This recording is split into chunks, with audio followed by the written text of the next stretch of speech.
This is ITN, the Interesting Theater Radio Network.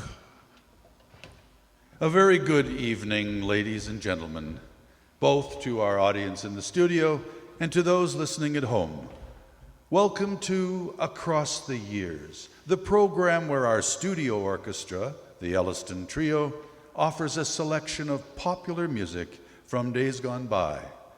This evening, they've decided to focus on the decade of the 1930s. They'll begin with that hit song from the Gold Diggers of 19 and 29, Tiptoe Through the Tulips.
That was Tiptoe Through the Tulips. Next, the trio has opted for a change of tempo. This tune by Al Dubin and Harry Warren was first heard in 1935's Broadway Gondolier, sung by Dick Powell and the Mills Brothers. Let's hear Lulu's Back in Town.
Lulu's Back in Town, ladies and gentlemen.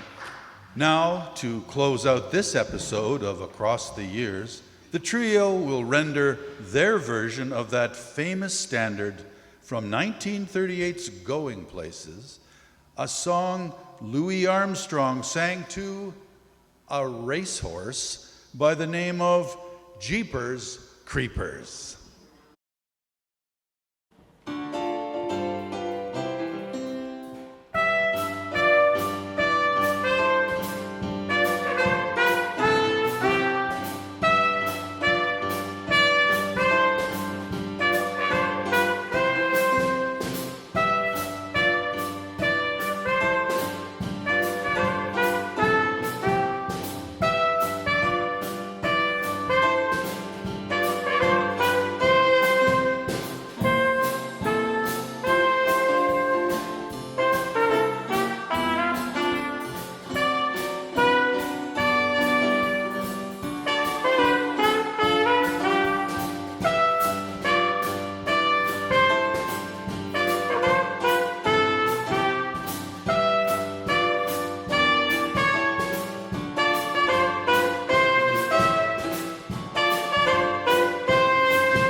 And with that rousing performance of Jeepers Creepers, we come to the end of this evening's program.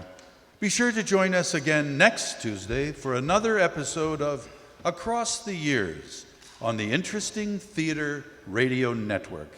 Till then, I'm your host, Mel Howard. Now, stay tuned for the Elleston Liddell Adventure Hour, which follows after a brief message from our sponsor. This fall, the congregation of Young United Church will celebrate our 134th anniversary. A lot has changed since we first opened our doors. This neighborhood, this city, the world. Yet through it all, one thing has remained constant. The whole idea of serving Jesus by feeding the hungry, clothing the naked, and healing the sick has always been very real here. For us, that's what Christian ministry is about. Caring for people who otherwise wouldn't be cared for. Just seeing that the work gets done. Young United Church is sponsoring this broadcast in support of our ongoing work in the West Broadway neighborhood. Contributions of $10 or more made through our secure website or by check mailed to the church office are eligible for a tax receipt. Every dollar helps, so please be generous. Thank you. And now, on the Interesting Theater Radio Network, it's the Elleston Liddell Adventure Hour.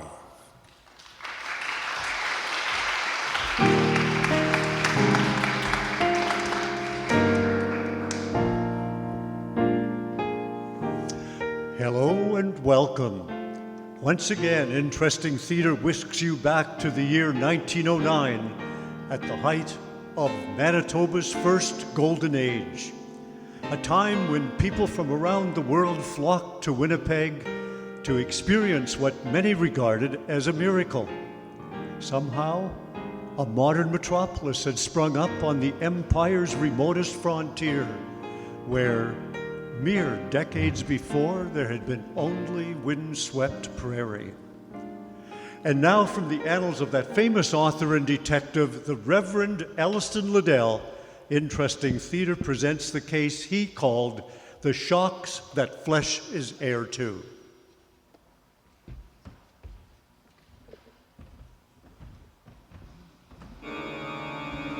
That's it, whore. Keep struggling.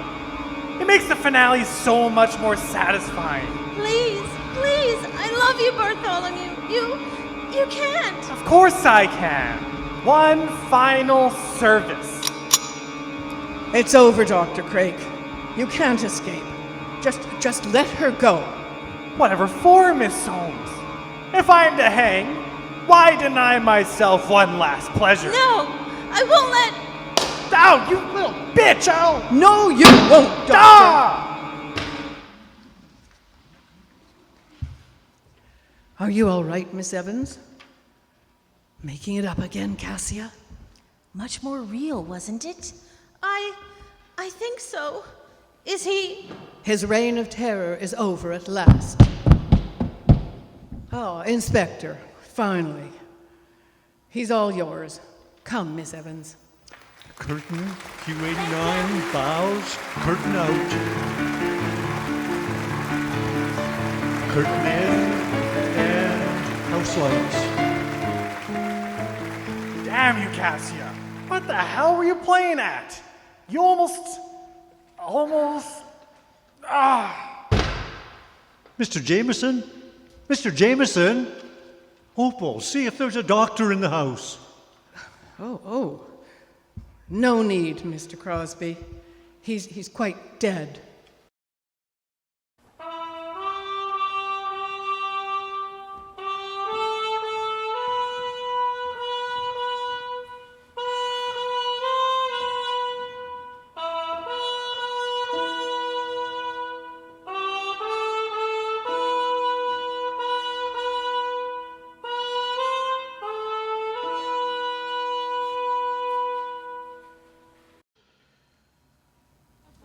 Well then, gentlemen, I take it we're agreed. Indeed we are, Reverend Liddell. Some may think it's a risk to proceed with the new hospital wing without all the funding guaranteed, but If this event raises even half of what your I Sing a New Country brought in last year, we have no concerns on that front. Thank you, Winston. And now I'd like to invite the director of When Devils Will Their Blackest Sins Put On to give you a taste of what to expect. Mr. Walton? Thank you, Reverend Liddell. Gentlemen, when the good Reverend approached me with the idea of bringing my play to Winnipeg, I was, I'll admit, skeptical. Not about him, of course. Elleston Liddell's literary reputation speaks for itself, and his I Sing a New Country continues to be a triumph in London's West End. No, my concern was your fair city itself, or rather, its audience. No, When Devils Will is a very different story from Elleston's masterpiece. Far darker, a challenging exploration of the origins of violence in contemporary society, using the latest insights from Dr. Sigmund Freud of Vienna. A touring production lives by word of mouth.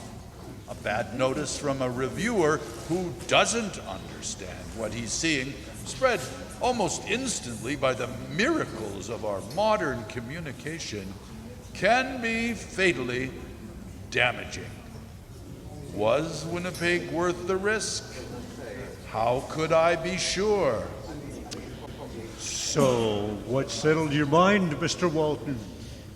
A formidable woman with whom I trust most of you are familiar. My star and Elleston's, the magnificent Beatrice Doyle. When I discovered that Miss Doyle was unable to make the move to London with the cast of I Sing a New Country, I was delirious.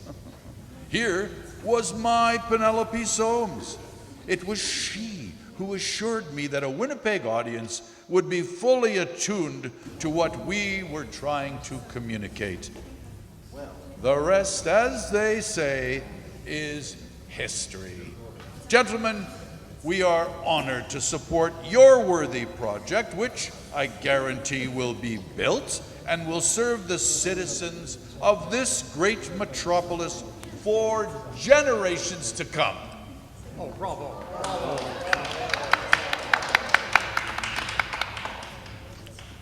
Too much? I think not. So, when do you start rehearsals? Monday. It's unfortunate that we had to recast Craig, but I've been working with Quentin Westmore's his name. Been working with him since the incident, and I think he's going to be even better than Everett. Have the authorities in Toronto determined the cause of Mr. Jameson's death? No. The preliminary autopsy showed him to be in excellent health. It appears his heart simply stopped. Curious. Indeed. I must say. Oh, excuse me, Elleston, but I need to steal Mr. Walton away for a moment. There are a number of people I'd like him to meet. Of course, Winston. Excellent. If you'll just come this way, Mr. Walton.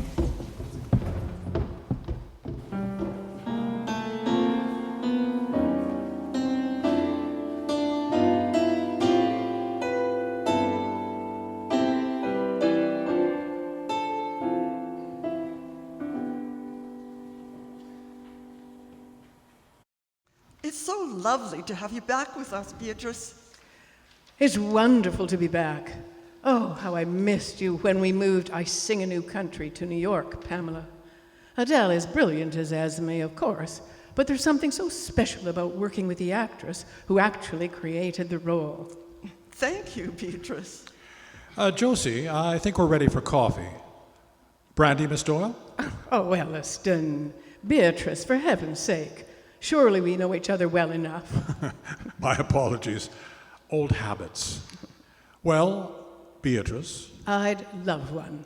Coming right up. So, you must tell us everything about your new play. Oh, you mean our new play, don't you, darling? Oh, Beatrice, I hardly think that Elleston, is she always this modest?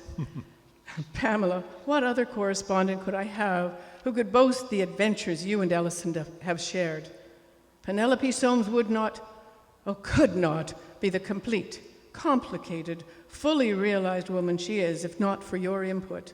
You know that. Well, I was happy to read drafts and offer suggestions. Which were almost unfailingly incorporated into the final script. Your insight into Penelope's mental state when her companion becomes one of Craig's victims was... Do you know I've actually had standing ovations after that monologue? Truly? Truly.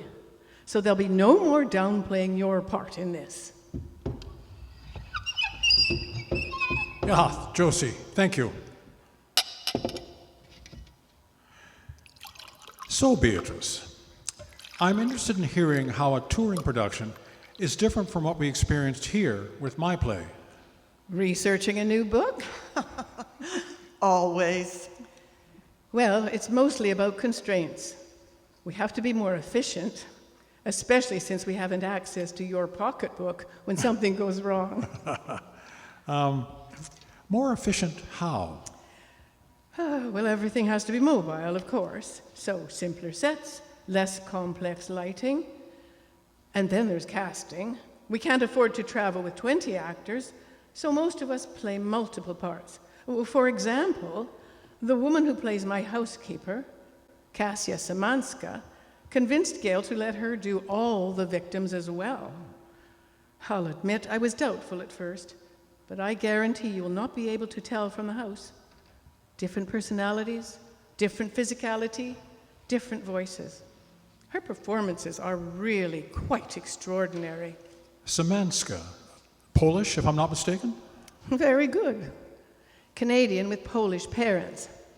I think you'll find Kasia very interesting.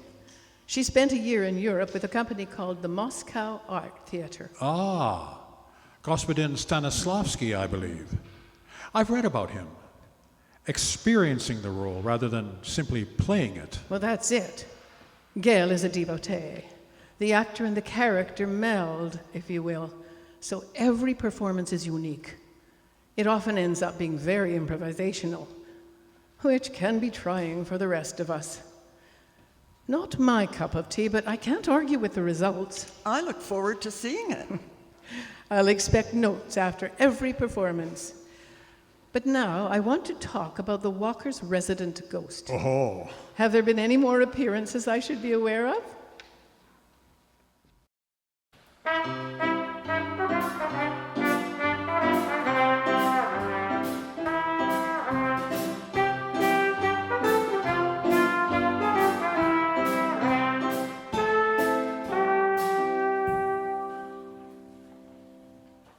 No, no, no.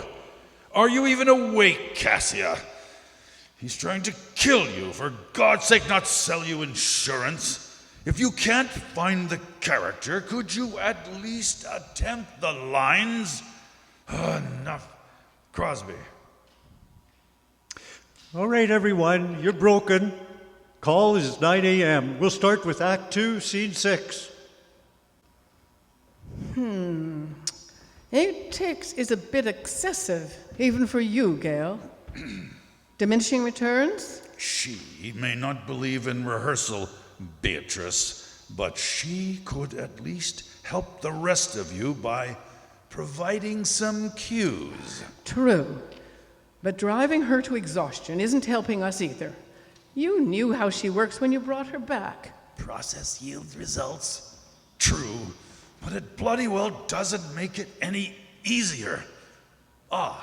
Everett. Quentin. I've some notes. Excuse me, Beatrice. Craig has to be far more intense on page 62. Oh, of course.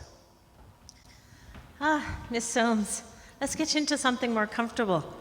Cassia, you don't have to keep this up, you know. And you know I do. Being housekeeper for the formidable Penelope Soames is a full-time job. Now come along. Very well. You seemed unfocused today. Is something wrong? Nothing a good night's sleep won't cure. Now sit down. I'll take down your hair. So, How are you getting on with our new Dr. Craik? Quentin doesn't seem to be having the same effect on your characters that poor Everett did. Ever the detective, Miss Soames? Oh, hush. I left Penelope on the stage. You did not. A true actress never completely separates from her character during a run. Penelope is still in you, whether you'll admit it or not. But to your question, he's still afraid of hurting me, which is holding us both back. Don't you find this approach exhausting? Of course. But that's the point, isn't it? By the final curtain, you should be wrung out. There should be nothing left. Everett was so full of repressed rage. Gail and I could push him right to the edge. And beyond. You be careful, Cassia. Don't forget Toronto. You had bruises for a week after we closed. I didn't seek the pain, but by Thespia, it was worth it. That performance was on another plane. Gail was ecstatic. I remember. The shock of the sublime, he called it. Yes. Unfortunately, Everett was so undone by the experience that he lost his nerve, retreated into mere representation. Don't tell me you couldn't see it. In a way, his death was a blessing. Cassia! The stage is no domain for one resigned to mediocrity, Miss Soames. His continued presence was a threat to everything the rest of us are trying to achieve. There. Your hair is divine. Will you be dining in this evening? No. Pamela Liddell is sending a car for me. We're dining at the Royal Alexandra with some of the hospital committee. Very good. Pamela Liddell, the muse you've told us so much about. We're all anxious to meet her. She intends to be at rehearsal starting tomorrow. You'll like her, I think. Very intuitive when it comes to character. I look forward to it. And you? Gail and I are meeting for drinks, plotting ways to help Quentin use his inner demons to get to Craik. Oh, just don't break the poor man. No Craik, no show, yes? Good night, Cassia. Good night, Miss Soames.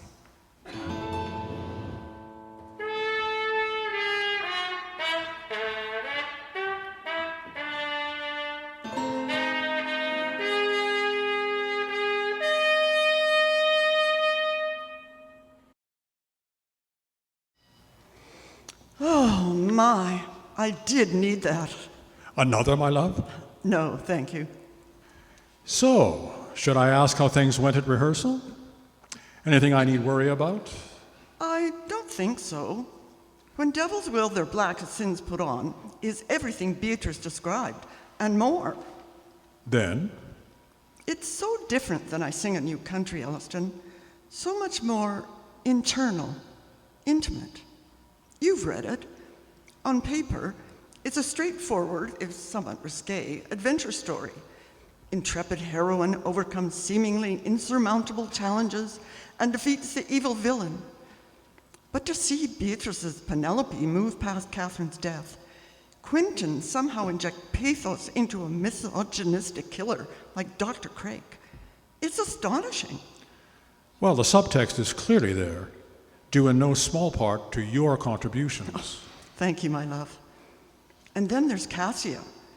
You know, there are only 2 women in this cast, but with Cassia, there are 5. Annie, the housekeeper, who knows Penelope better than she does herself, and the 3 victims, Catherine, Penelope's closest friend, Maisie, the alcoholic streetwalker who lost her children, and Irene, who somehow, despite everything, loves Craik. All of them utterly different, completely believable. I sense a but. It's Gale. He's abusive, manipulative, more so as opening approaches. I find it appalling. One can't argue with the results, but surely there must be another way? What does Beatrice say? Oh, she seems immune. Cassia embraces it. The rest comply. If you could just come and see... Excuse me, Reverend Liddell. There's a telephone call for you. It's Mr. Walton. Thank you, Josie. Hello, Gail. What can I do for you? It's Beatrice. There's been an accident.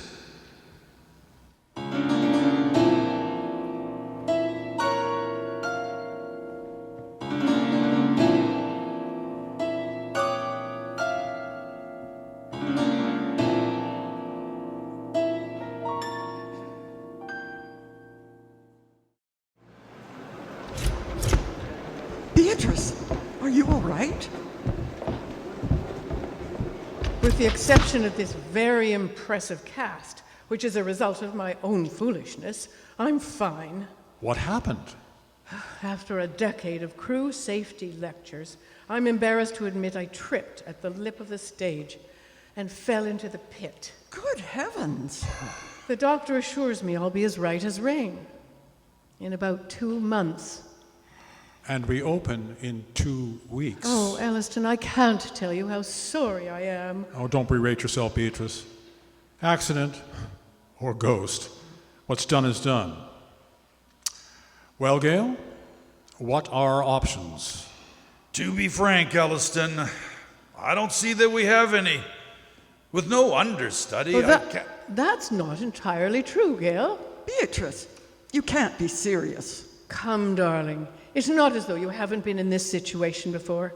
I'll wager you already know the lines as well as I. Am I right, Elleston? You are. Wait. You expect a complete amateur to just walk in and assume a role you've taken a year to create? It would be a disaster. I'll forgive that insult, only because you never saw the original production of I Sing a New Country. It's not a question of can Pamela pay Penelope, only will she. Beatrice, I hardly think... Is the rest of the cast ready, Gail? Of course they are. We could have opened yesterday. Well, then it's a good thing we don't have to. Darling, I will be with you every moment, even if I have to make them move this bed into the theater. This character is you. Please say yes. Elleston? It does have the advantage of being both our sole solution and the correct one. I know you'll be brilliant, my love. Oh, very well. Gail, when shall we begin?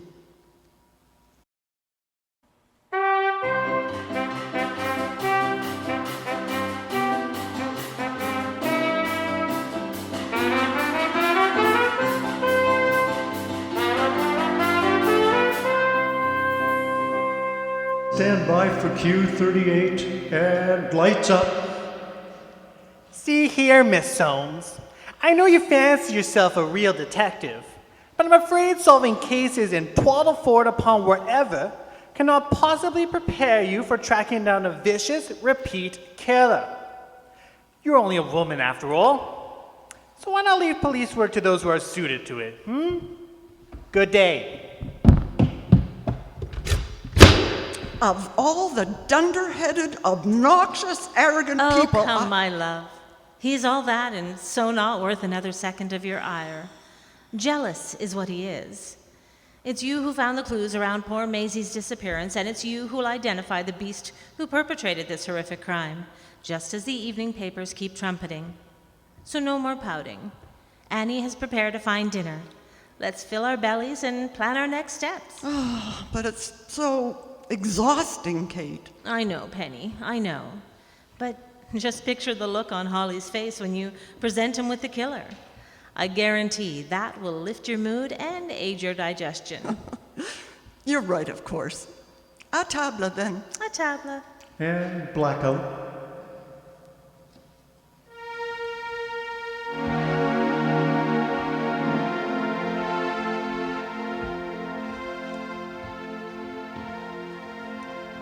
Well, Cassia, wonderful you were able to summon the energy to rejoin us. Mrs. Liddell seems to be having a positive effect on your performance. Another 100% improvement, and your Catherine would be almost acceptable. Mitchell, I've got more notes about Holly. And Crosby, tell whoever's sawing at that damn fiddle they're sacked. I don't. Yes, of course. All right, you're broken for lunch. Next call is 1:30. Mrs. Liddell, Mrs. Amanska, and Mr. Westmore for Act 2, Scene 6, Catherine's death. What violin? Oh, Cassia, that was completely uncalled for. No, Penny. He's absolutely right. Both about my performance and your presence. Beatrice told me about your approach to characterization. You needn't be Kate offset on my account, truly. It's not just for you, Penny. For me, acting is a constant voyage of discovery. In character, I learn something new from every interaction. Considering the scene we'll play this afternoon, I'd say the exercise will do us both some good. Perhaps you're right. I'll admit this next scene, particularly the final speech, fills me with a great deal of trepidation. Kate. That's the spirit. Now, you're already building on a solid foundation. How so? From your interactions with me on stage, it's clear that Pamela, and through her Penny, is quite comfortable with other women. I suppose that's true. You'd be surprised how many of our sex are not. In Pamela's case, the result of a strong marriage?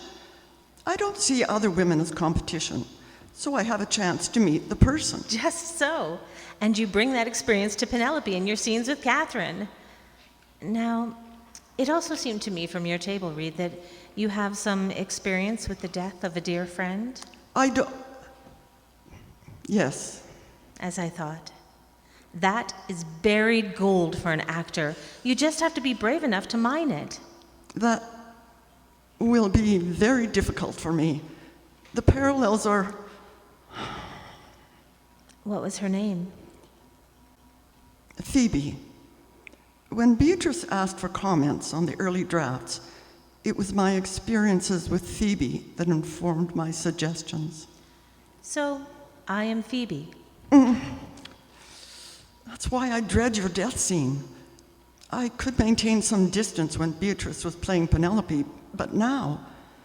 Oh, Kate, when Craig... I can't be sure my grief at losing you won't overwhelm me. Which is precisely why you should play this part. Penny, darling, Beatrice is a brilliant actress. Her performance moves me to tears every time, but you can surpass even her. I'm frightened, Kate. Of course you are. You wouldn't be human if you weren't. But I promise you, if you're willing to try this, Beatrice and I, and your Elleston, I've no doubt, will support you in every way we can. If you can just let Pamela and Penelope merge. Shouldn't it be Gail giving this direction? Gail understands the power of the concept, but the manipulation and bullying he uses to achieve it are dangerous. I sometimes wonder if that isn't what actually killed poor Everett. I must admit he seems wrong for this script, a feminist one. Why was he engaged? Oh, Gail's reputation is almost as grand as Beatrice's. He gets results and sells tickets. The investors wouldn't back the tour without him. But enough of that. We've still an hour before we're called. Tell me about Phoebe.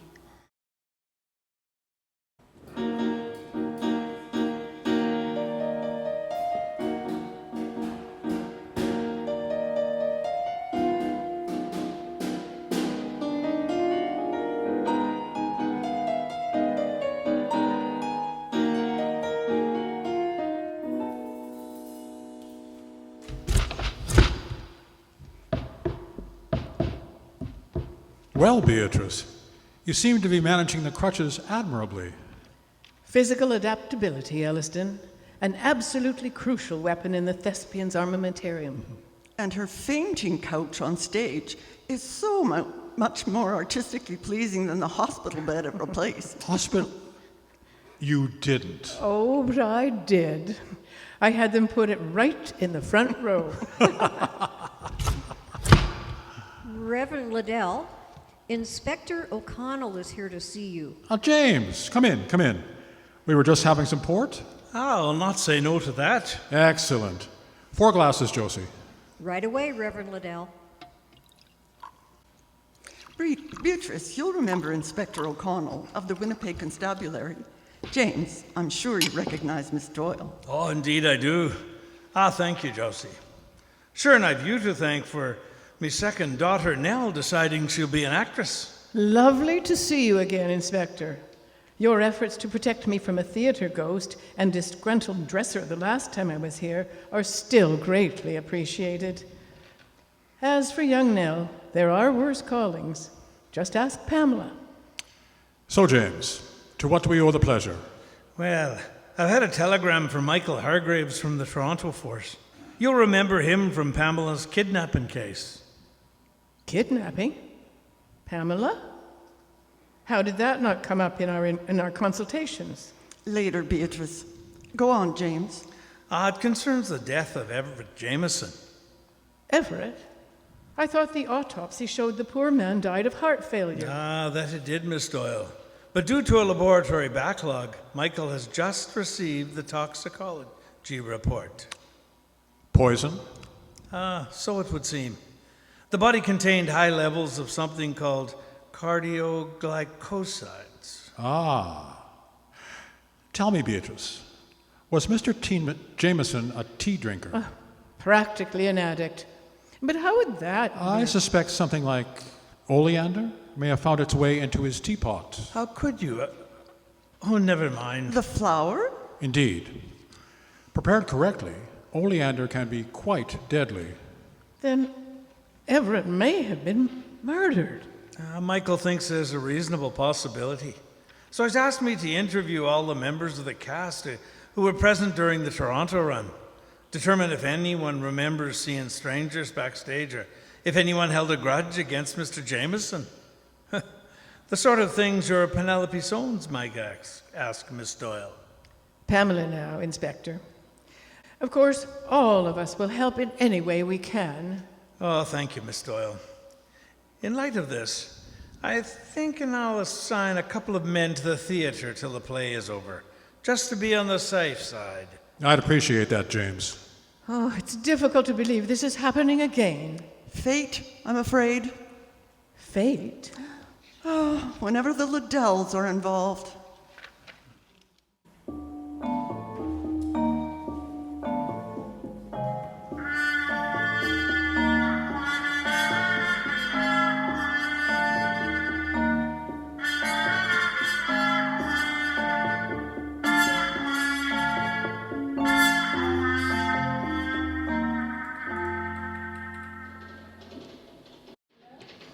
Well, James, your new office is quite an improvement from the King Street headquarters.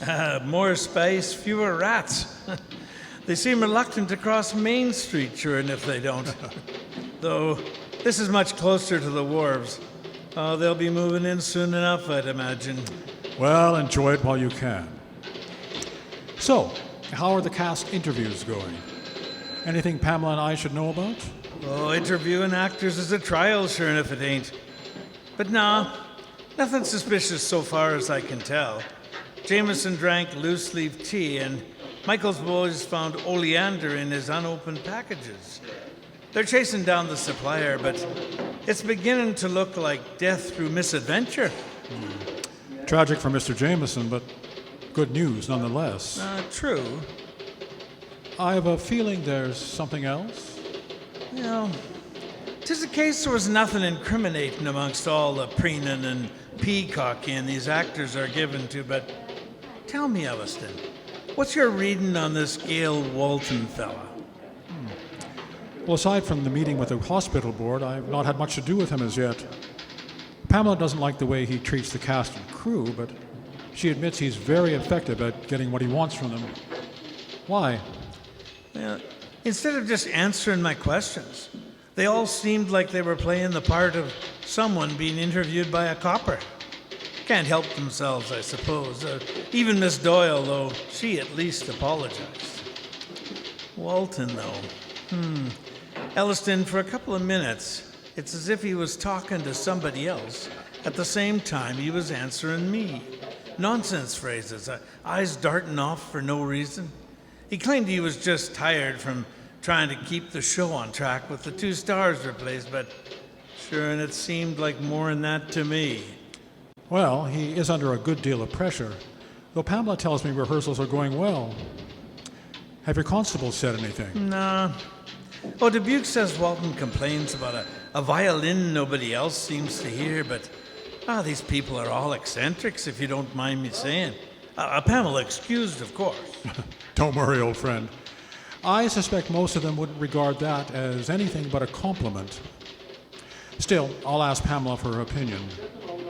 And perhaps it's time I started attending rehearsals, just to be sure.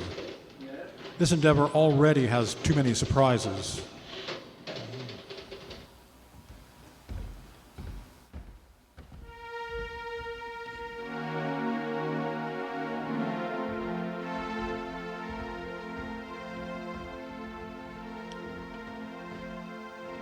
Well, the rehearsal seems to be going very well.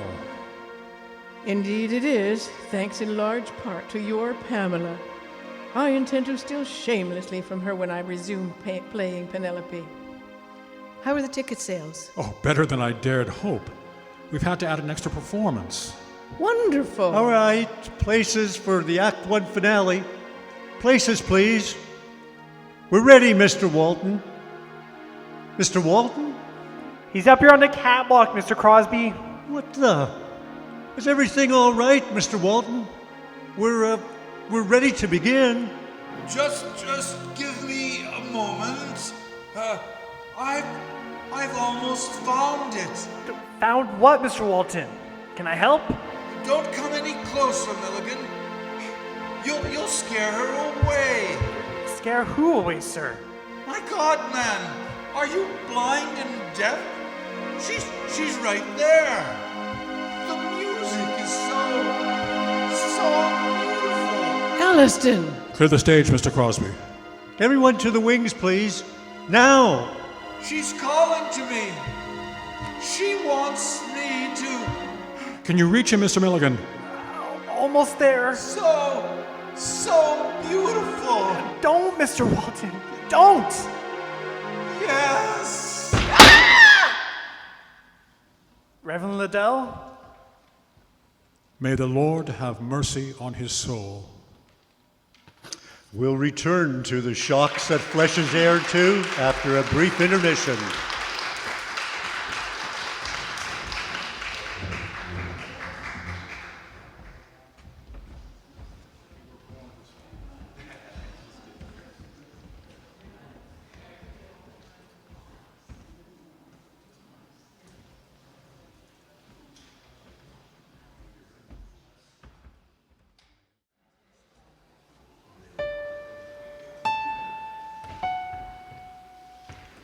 This is ITN, the Interesting Theater Radio Network.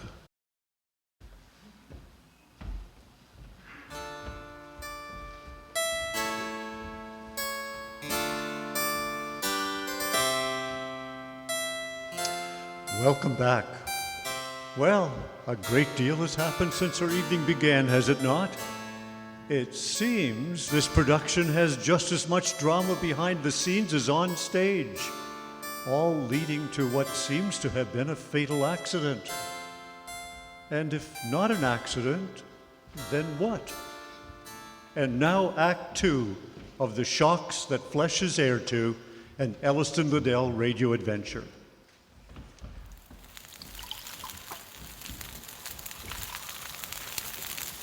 Thank you, Josie.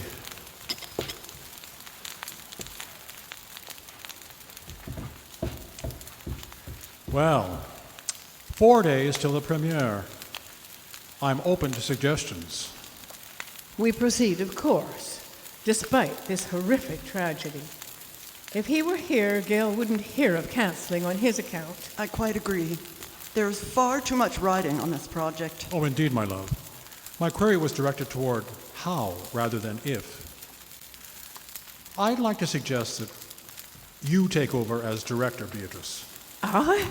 Oh, but I've never... Oh, come now. Despite the fact that the original script was Mr. Walton's, it's you and Pamela who turned it into the brilliant piece it's become. You know what's needed, and frankly, you were already filling the role during Mr. Walton's decline. Pamela?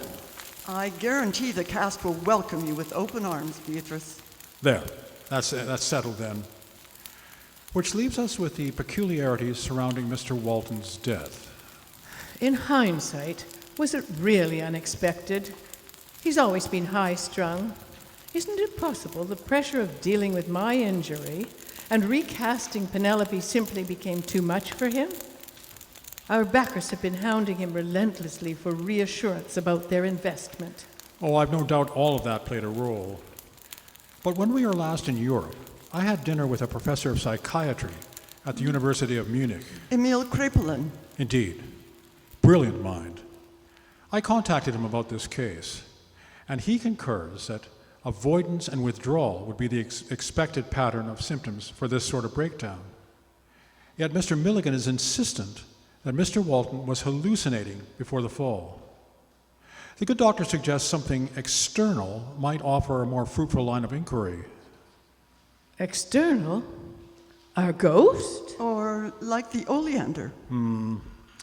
It raises a disturbing possibility. Intention? I fear another chat with James is called for. Oh, thank you, Elleston.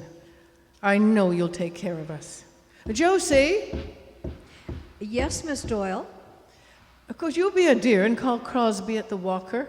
Tell him his new director wants to run Act 1 starting at 9 a.m. Full cast call. Certainly, Miss Doyle. Thank you, Josie. Well, are you ready, Mrs. Liddell? At your pleasure, Miss Doyle. En avant.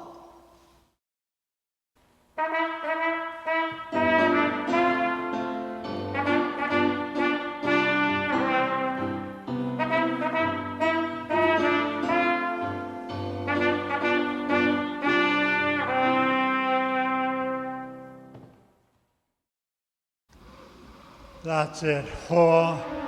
Keep struggling. Makes the finale so much more satisfying. Please, you love me, Bartholomew. I know it. You can't. Of course I can. You will provide me one final service. It's over, Dr. Craig. Miss Soames, was my last performance so compelling that you simply had to witness another? Very well. Anything for so devoted a connoisseur. This time, you can't escape. Just let her go. Whatever for? If I am to hang, why deny myself this last pleasure? No, I won't let. Out! You little bitch! Ah! No, Doctor, you won't. Are you all right, Miss Evans? I think so. Is he? His reign of terror is over at last. Ah, Inspector, finally. He's all yours. Come, Miss Evans. Curtain Q89 bows. Curtain out.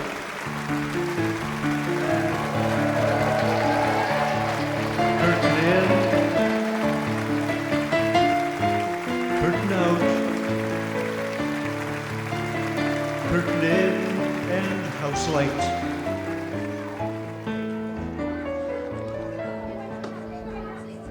Brava e bravo, my darlings. It's fair to say you've exceeded even my unreasonably high expectations. Congratulations, my love. You were brilliant. Thank you, Elleston. It felt so very, very good. As it should. Winston. I'll see you after the after party, my love. You did very well out there tonight, Penny. Still in character, Cassia. The run's not finished. We can be better. You can be better. The Emperor's slave whispering, "You are mortal." Annie, Irene, Kate, Phoebe. All of us want only what's best for you, darling. For you to reach your fullest potential. You can be better. Mwah! Save me a seat at the hotel. Of course, darling. Of course.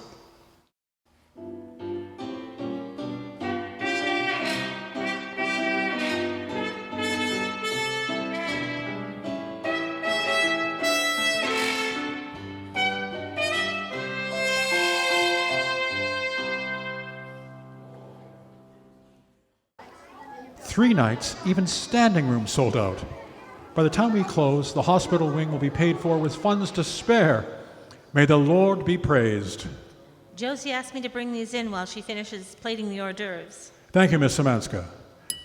Your attention, everyone. Please raise your glasses to when devils will their darkest sins put on. When devils will the darkest sins put on. Hurrah! Thank you for the party, Elleston. That's the least I could do. You've all most definitely earned it. And will continue to do so. Ooh. Perhaps I'll pass on recharge, Cassia. Oh, come now, Pamela. Surely you've learned by now that Penny is not so circumspect. Carpe diem. Oh, very well, you little minx. You, I will see later, Mr. Liddell. Enjoy yourself, my love. My, the two of them seem to have bonded. In a way. In a way. Well, whoever Cassia is currently inhabiting, Kate, Annie, it's Penelope she's drawn to. She was the same with me. Does she ever live in the same reality as the rest of us? Since I've known her, not really. Reverend Liddell, Inspector O'Connell is here. He's in your study. Oh, thank you, Josie. If you'll excuse me, Beatrice. Of course. Elleston. Sorry to intrude, but I thought you'd want to see this right away. What is it, James? The toxicology report you asked for. Excellent.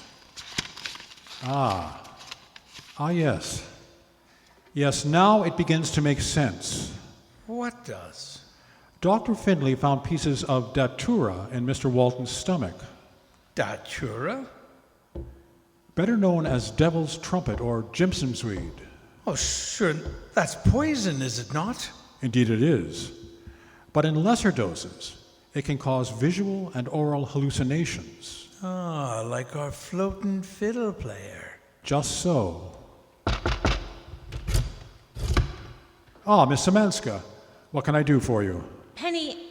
Pamela was looking for you. Time for Beatrice's speech. Tell her I'll be right along. Certainly. Am I mistaken, or was she listening at the door? You are not mistaken, old friend.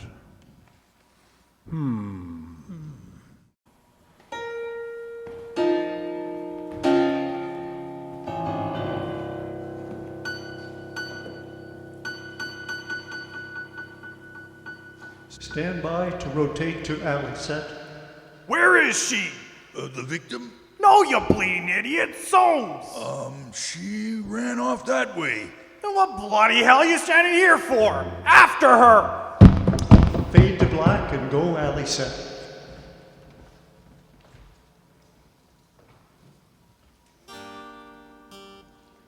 You're there now, Penny. I can feel it. Just let go. Stand by, lighting Q64. Stand by for Miss Semanska and Miss Liddell's entrance. And go, lights up. I'm sure he went down this alley. We have him now. Penny, he's mad.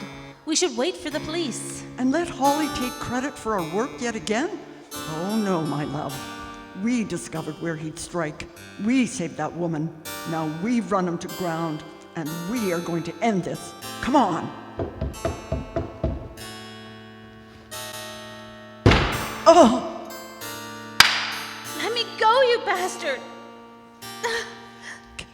Kate? Is that this whore's name? Excellent. My art is so much more refined when I know something of the raw material. Leave her alone, or I'll... You'll play your role in my little pastiche, a witness to my genius. Seems you'll be denied a full performance. Ah well, perhaps next time. No! Don't! Slowly, slowly. So very, very good.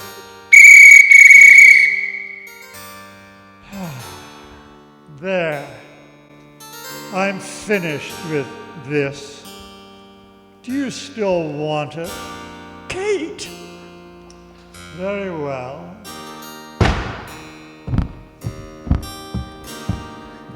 Hold me, Penny. So cold. No, Kate. Don't. Oh, dear God, don't. Penny,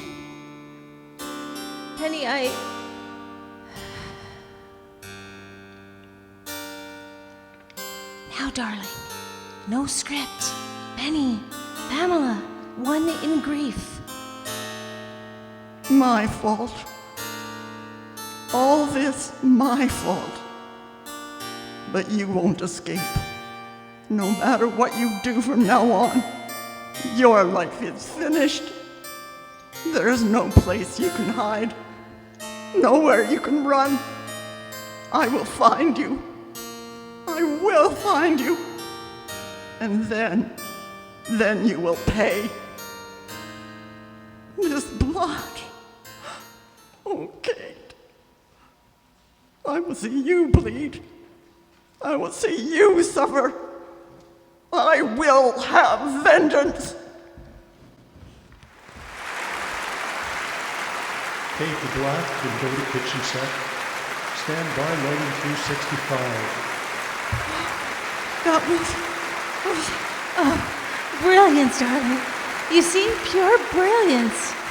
oh my Lord. Come along now, Penny. I got a stew on the go. And Annie doesn't like to be kept waiting. Too right, love. Get clear and go 65, lights up.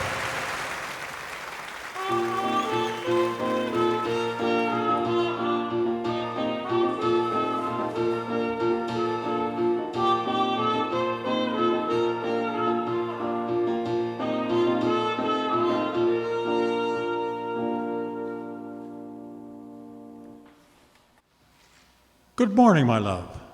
Recovered from your day of rest? I'm sorry I missed your evening service, but this play is proving remarkably hard work. Oh, thank you, Josie. Full English breakfast, I think. If the first 3 days of this run are anything to go by, I'll need all the calories I can take in. Coming right up. I'd have thought you knew what to expect after I Sing a New Country. Oh, I thought so too. But with both Beatrice and Cassia driving me. Ooh. So, what are you up to today? Aside from preparing to applaud your wife's artistry at tonight's performance? Well, I've come across some unfortunate news in this morning's Free Press. The body of a woman was found in the Point Douglas near our church, stabbed to death. Oh, how awful. And somewhat worrying. How so? Well, given what Devil's Will has experienced since this tour began, I've been doing some research. It seems a prostitute was murdered in the same manner while they were in Boston. Coincidence, surely. Perhaps. But in both cases, the murderer used the same modus as Dr. Craik uses in our play, a single slow thrust to the heart. You don't think that Quentin could have... Unlikely, especially since the deaths in our company appear to be due to poison. And he only joined the cast in Winnipeg. A copycat, then? A distressing possibility, I fear. Ever since the appearance of Jack the Ripper in 1888, there's been a prurient interest in this sort of behavior. Which, when Devil's Will was written to interrogate. Oh, Elleston, to think that something I'm doing, even peripherally... No, my love. No blame can fall to you on this account. 4 deaths, no suspects, no motives, no obvious connections. 2 of them may not even be murders at all. Do our past adventures lead me to see suspicious patterns where none exist? A possibility. And yet, I can't help but feel I'm missing something. You've been proven right too often to dismiss these feelings out of hand, Elleston. I know, especially when your safety may be involved. Which is why I'll continue to pay Helga Albertine to prepare all the food for the cast, just in case.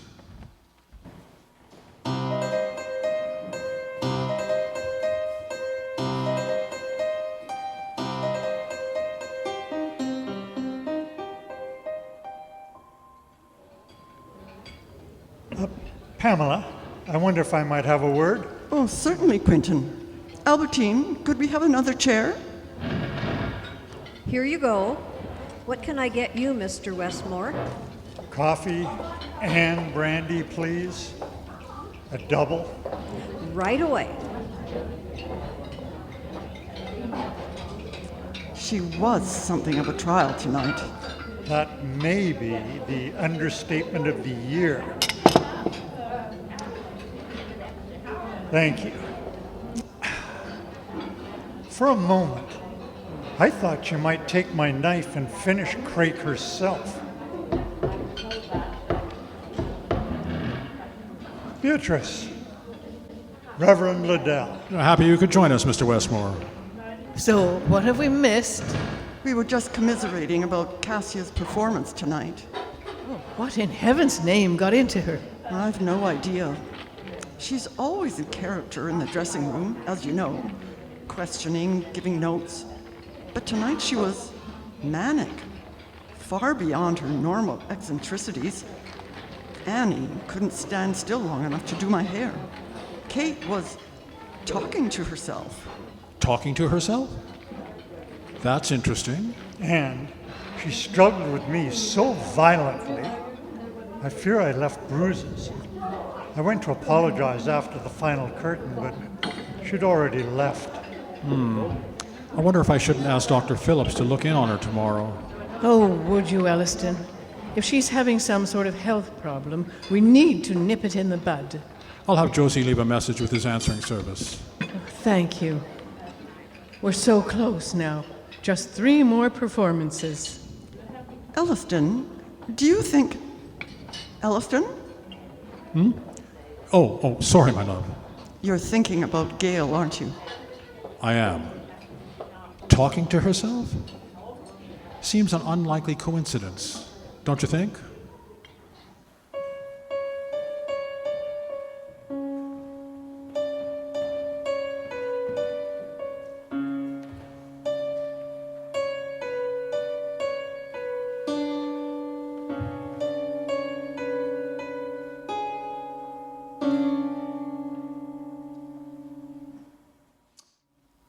Well, Elleston was right, Miss Szymanska. You've definitely ingested some sort of hallucinogen. This injection will counteract the effects, so just make a fist, please. There. The question now is, where did it come from? Albertine and Helga have made sure no one could interfere with the cast meals. I suspect I know. Indeed, Miss Szymanska? Pamela, do you remember that gift that was delivered to our dressing room Monday? From your secret admirer? Yes. Well, I suppose I didn't eat enough dinner. Chocolates? Cookies. Oh, Cassia. I know, Elleston warned us, but I didn't feel ready for the performance, and I'm so sorry. I'll apologize to the cast this evening. I'm just glad it wasn't worse for you, my dear. But why, Elleston? Why would anyone want to do this? Well, the subject matter is challenging. Despite our success, there have been letters objecting to just about every aspect of the production, and some that promise consequences. Empty threats, surely. Not necessarily. You've told me about the attacks you suffered at the hands of Reginald Grey and his deranged followers, Pamela. Perhaps this is more of the same? Possible, but I don't think so. Grey and Bennett prefer direct action. This strikes me as much more personal. Well, then what can we do? Well, we certainly won't surrender. That's my penny. The commandant at Fort Osborne Barracks served with me in South Africa. He's agreed to lend us a few military police to augment James's police. Oh, that's a relief. Oh, and Miss Szymanska, Yes, Elleston? no more snacking. Agreed? Cross my heart.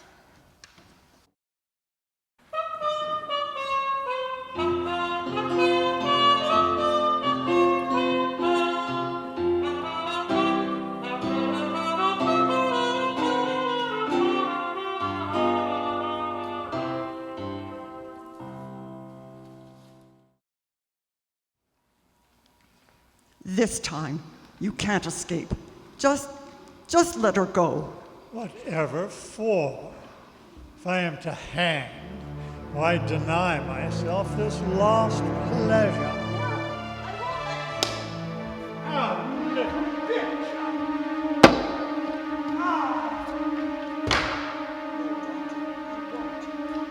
Well, James, it seems we've made it through. Oh, sure, and it's not over just yet. Ever the optimist. I think I'll be taking Pamela on another vacation after this. A place with no theaters? A distinct possibility. Cue in. 289 bows, curtain out.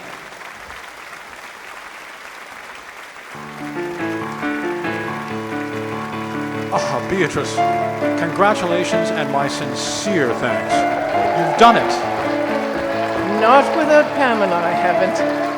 Brilliance on stage, while somehow keeping Cassia focused. She's an absolute marvel. Something I've told her many times. The hospital board is hosting a closing night soiree. You'll be joining us, I hope. Oh, your jersey is picking up Pamela and me as soon as we've said our goodbyes to the cast. Curtain out.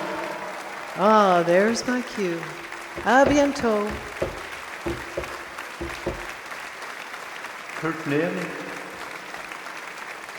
And house lights. Shut it down, folks. Thanks all. Oh, Elleston, Brava, my love. Brava. thank you. I'd be lying if I said I won't miss Penelope terribly, but I'm so tired. I'll make sure the visit to the soiree is a short one. Leave me alone. Cassia, I just wanted to... What are you doing? Oh! Why, whatever I want. Hello, Penny. Kate? Of course. Don't you recognize me? I'm not sure. The Kate I know is kind, loving. People change, Penny. Don't do this, Cassia. Put the knife down. Hush, Beatrice, hush. I'm just trying to help you. How, Kate? How can this help? Come, Penny. You know the answer. You and I felt it. Craig's blade creeps closer and closer to her heart, then finds its mark. In that moment, the ecstasy of pure unity, actor and character, heartbeat for failing heartbeat, indistinguishable. You take us in your arms. Our blood washes over your hands. Dying, we drift apart. As the light fades from her eyes, that energy, that exquisite life force doesn't just dissipate. I can feel it flowing into me. The pleasure is primal, sexual, and so very, very addictive. Beatrice should have the same opportunity, shouldn't she? Kate, you're not alone in this darkness. Let me hold some of it, please. This is your fault, really. Gail used me. Everett failed me, so they paid. Poor Quentin will never understand, but you, Penny, you finally took me there again Saturday night. It had been so long, but we were glorious, and my lust was sated. With you, I knew I would feel it every night, but now it's over. I can't. Please, Cassia. Come back to me, Cassia. We can find the light again, together. Goodbye, Penny. Now, James. No! Pamela, so sorry. Hush, love, hush. Just rest. It's over now. Dr. Phillips is in the audience. He'll be here in a moment. Are you all right, Pamela? I think so, though I may sleep for a day or two. Oh, thank you, Pamela. If it hadn't been for you... Oh, sure, and I saw the girl stab herself. Where's the blood? You won't find any. This is the weapon Miss Samanska used. The prop knife? All this drama for nothing? Crosby, find me a brandy.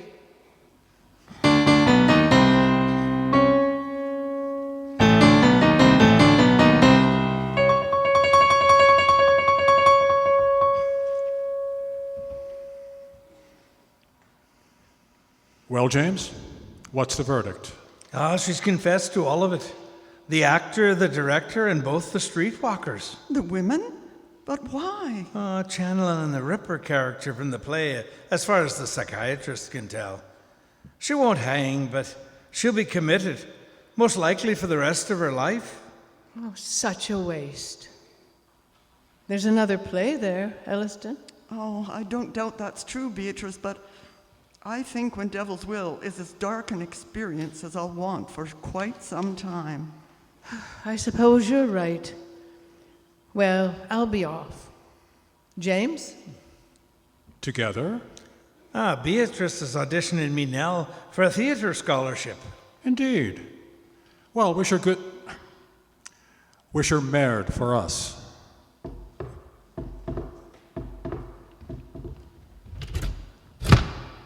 Well, my love, how are you?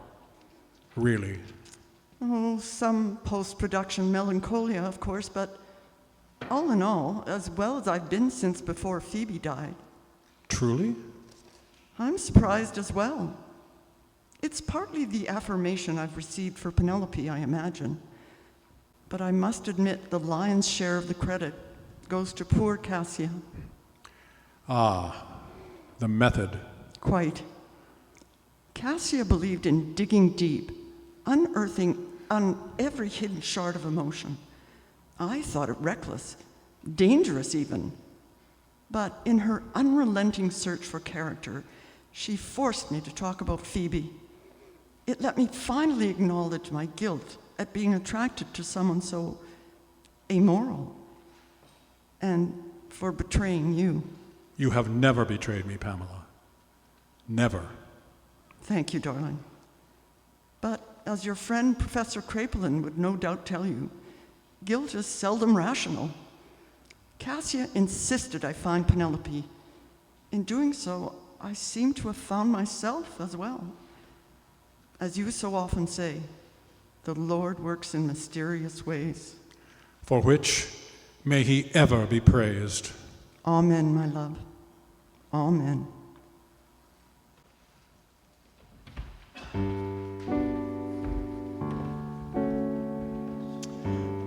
Tonight, Interesting Theater has brought you The Shocks That Flesh Is Heir To, an Elleston Liddell radio adventure by Tim Higgins. Featured in the cast were Barbara Best, Devin Hammett, Liz Higgins, Tim Higgins, Glenn Hurst, John Cadell, Jock Warrener, Bob Wilkes, Susan Wilkes, and Dorcas Windsor, with Glenn Hurst as the announcer. Sound effects, foley, and lighting were provided by Tim Stevenson, Paul McMullen, and Devin Hammett. Music was arranged and performed by the Elleston Trio, Dorcas Windsor, Rick Selwood, and Tim Stevenson. The Shocks That Flesh Is Heir To was directed by Tim Higgins. You've been listening to an Interesting Theater radio production. This is Glenn Hurst speaking. Good night.